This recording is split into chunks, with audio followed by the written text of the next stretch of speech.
Diet అసలు expensive కాదు, దాన్ని ఫాలో అవ్వడం కూడా చాలా ఈజీ అని నేను ప్రూవ్ చేస్తాను. మనకి ఇంట్లో దొరికే ఫుడ్తోనే మ్యాక్స్ మన డైట్ కంప్లీట్ అయిపోతుంది.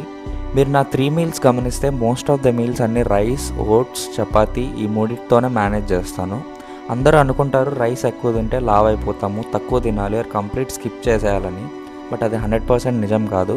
ఎంత క్వాంటిటీలో తింటున్నాం, దాన్ని బ్యాలెన్స్ చేయడానికి మనం ఎంత యాక్టివిటీ చేస్తున్నాం అన్నదే మ్యాటర్స్.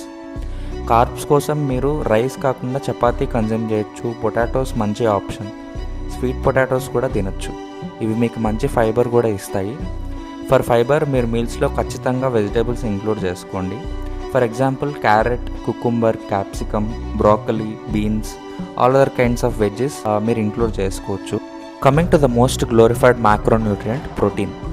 సో మీరు ఇంట్లో తినే ఎవ్రీ మీల్లో మంచిగా soya chunks, eggs, rajma, chana, chicken, fish ఇవేవి కాకపోతే వే ప్రోటీన్ కూడా యాడ్ చేసుకోవచ్చు. మీరు తినే దాల్లో కూడా మినిమల్ ప్రోటీన్ ఉంటుంది, బట్ దాని మీద కంప్లీట్గా డిపెండ్ అయ్యేంత ప్రోటీన్ ఉండదు.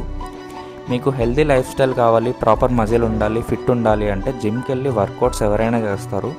వర్కౌట్స్ ఎక్కువ చేస్తే బాడీ వచ్చేది, కానీ డైట్ కన్సిస్టెంట్గా చేసిన వాడికే రిజల్ట్స్ వస్తాయి. ఈ డైట్ మీద పెట్టే మనీ అంతా మీ రిజల్ట్స్ని మైండ్లో పెట్టుకొని ఇది వర్తీ అని నమ్మి పెడితే బెటర్ రిజల్ట్స్ చూస్తారు. సో వీటితో పాటు మీరు సీజన్ బట్టి వచ్చే ఫ్రూట్స్, డ్రై ఫ్రూట్స్ కూడా రెగ్యులర్గా తినొచ్చు. డైట్ ఫాలో అవ్వడం కష్టం, నాకు ఐడియా లేదని సాకులు చెప్పే మీ ఫ్రెండ్కి ఈ వీడియో షేర్ చేయండి, అలాగే ఫాలో చేయండి. Thank you.